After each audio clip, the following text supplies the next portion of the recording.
আমি রুকুল উদ্দিনের ওয়াইফ। আমার নাম ফারজানা আক্তার ডলি। আমরা মূলত আগে কৃষি সম্বন্ধে কোনো কিছুই জানতাম না। কৃষি কাজ করতাম না। আমার হাজব্যান্ডের ব্যবসা ছিল, তখন উনি ব্যবসায় পারিবারিকভাবে অনেক ক্ষতিগ্রস্ত হয়েছে। ক্ষতিগ্রস্ত হওয়ার পরে আমাদের অনেক কষ্টে জীবনযাপন শুরু হয় এবং উনি অসুস্থ হয়ে যায়। অসুস্থ হওয়ার পরে অনেক সমস্যার সৃষ্টি হয়। তখন পারিবারিকভাবে আমরা অনেক হতাশায় ভুগছিলাম। তখন বারটানের ম্যাডামে আমাদেরকে পরামর্শ দেন যে তোমরা কৃষিকাজ শুরু করো, তোমাদের বাড়ির আঙ্গিনায় যে জমি আছে ওইগুলির মধ্যে তোমরা কাজ শুরু করো। তখন আমরা আস্তে আস্তে কাজ শুরু করি। ওনারা আমাদেরকে প্রশিক্ষণ দেয় কীভাবে আমরা চারা রোপণ করবো, চারা গাছ বড় করবো। ওনাদের কাছ থেকে আমরা অনেক সার, গাছ, কীটনাশক, বীজ, কোদাল অনেক কিছু আমরা পাই, যা দিয়ে আমাদের অনেক সাহায্য হয়। তখন থেকে আমরা নিজেরা পারিবারিকভাবে নিজেদের বাড়ির আঙ্গিনায় কাজ শুরু করি।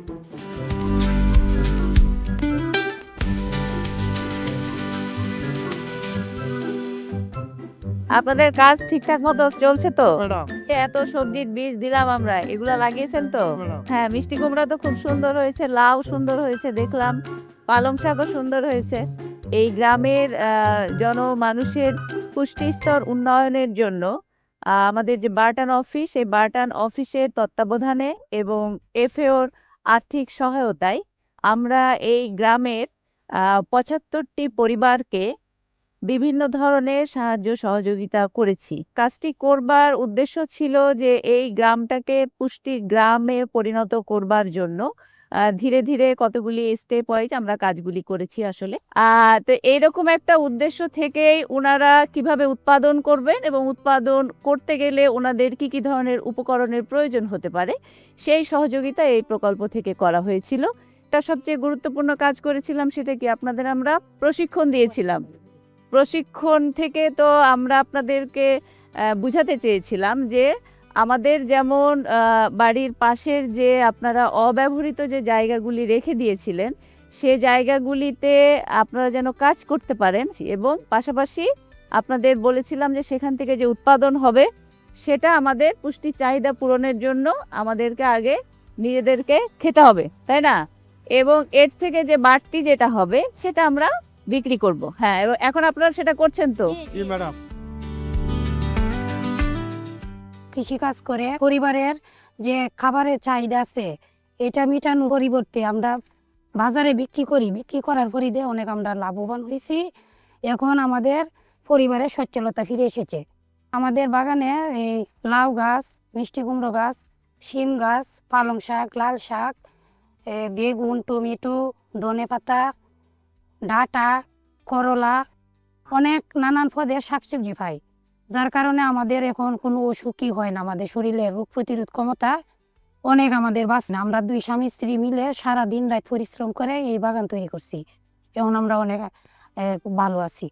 আমাদের জমির পরিমাণ 20 শতাংশ। 20 শতাংশ জমি আবাদ খরচ মানে প্রয়োজন হয় 20,000 টাকা, আর লাভ হয় 1 লক্ষ টাকা। জমির যে ফসল আমরা পাই সারা বছর আমাদের কোনো বাজার থেকে কিনতে হয় না। আরও আমরা বিক্রি করি। বিক্রি করার ফলে আমাদের আর্থিক অবস্থা অনেকটা ভালো। এইগুলোর মধ্যে আমরা কোনো রাসায়নিক সার ব্যবহার করি না। আমরা শুধু আমাদের প্রাকৃতিক জৈব সার ব্যবহার করি। আমাদের যে শাকসবজি ফসায়া গলায়া এগুলি আমরা গাছে ব্যবহার করি, যে কারণে আমাদের শাকসবজির মধ্যে প্রচুর পরিমাণে ভিটামিন থাকে, যা আমাদের রোগ প্রতিরোধ ক্ষমতা অনেক বাড়িয়ে দিয়েছে। আমাদের আয়রন, ক্যালসিয়াম সব ভিটামিন আমরা আমাদের এই গাছ থেকে পাইতেছি। বাজারের সবজি তো আমরা খাই না। বারটান আমাদেরকে ফলের গাছ দিয়েছেন। আমরা যেগুলা শস্য উৎপাদন করছি সবগুলা বীজ, তারপরে কুদাল, একটা জার দিছেন, যা সার দেওয়া লাগে এই সারগুলো ওনারা দিছেন। এছাড়া ওনারা মাঝে মধ্যে আমাদের বাগানে আসেন, আসে দেখে যান আমাদের কিভাবে আমরা কাজ করতেছি। ওনারা যেভাবে বলছে এইভাবে নাকি আমরা করি। সব দেখে আবার আমরা যদি আমরা কোনো সমস্যা ওনারা আবার দেখায় দেন যে এটা এইভাবে করো, এটা ওইভাবে করো। ওনাদের পরামর্শেই আমরা আমাদের বাগানের কাজ করি। বারটান আমাদেরকে 35টা ফলের গাছ দিছিল, এগুলো এখন বড় হয়ে গেছে, এগুলো থেকে আমরা ফল পাই। আমাদের এই পুষ্টি বাগান দেখে আমাদের আশেপাশে যারা আছে ওনারা অনুপ্রাণিত হয়ে তারাও আমাদের মতো কৃষি কাজ শুরু করে দিয়েছে। তারাও আমাদের মতো বাগান আছে, বাগান তৈরি করে তারাও মানে নিজেদের পুষ্টি চাহিদা পূরণ করছে। এই জন্য আমাদের এই গ্রামকে পুষ্টি গ্রাম বলা হয়।